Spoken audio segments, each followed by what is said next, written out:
In short-term rentals, control is the real competitive advantage. Control over your bookings, control over your guest experience, control over how your business grows in 2026. Lodgify gives rental operators the tools to build direct booking websites, automate guest communication, and manage every channel from one platform without adding complexity. This is how rentals stop feeling reactive and start feeling more intentional. Skift Daily Briefing listeners get 20% off any yearly or bi-yearly Lodgify plans with code SDB20, available through March 2026. Details are in the show notes.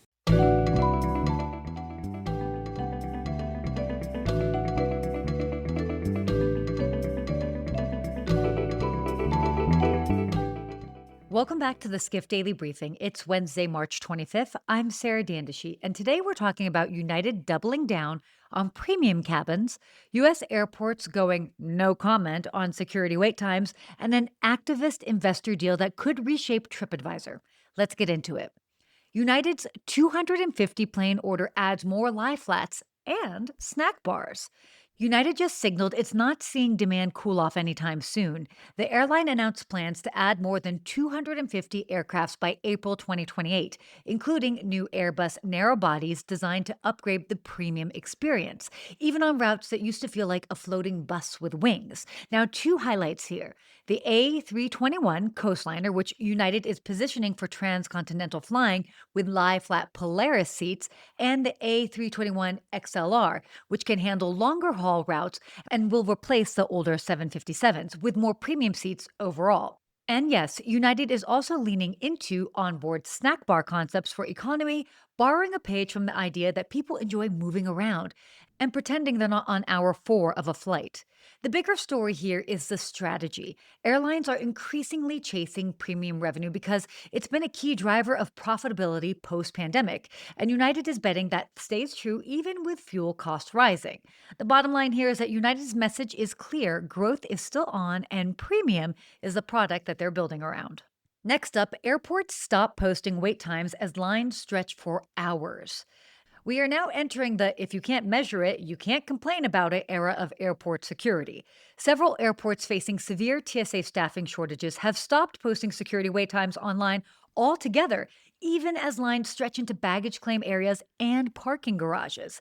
Now, this is happening amid the partial government shutdown and record TSA callouts, with the Trump administration deploying ICE agents to assist in limited non screening rules like exits and crowd flow. But early signs suggest it's not moving the needle in a meaningful way.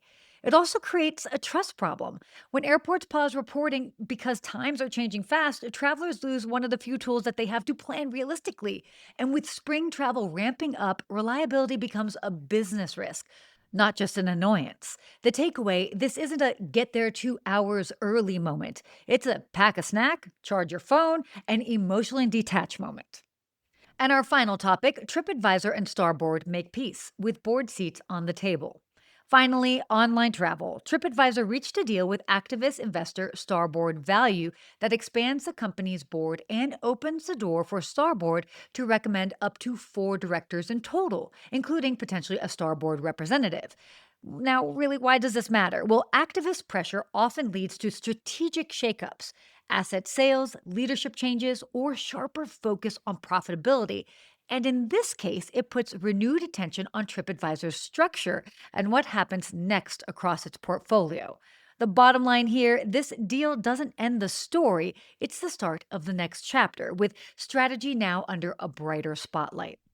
Well, that's it for today's Skift Daily Briefing. For more travel industry news and analysis, head to skift.com. And as always, get the Skift Daily Briefing in your inbox. Go to skift.com/daily. Thanks so much for listening.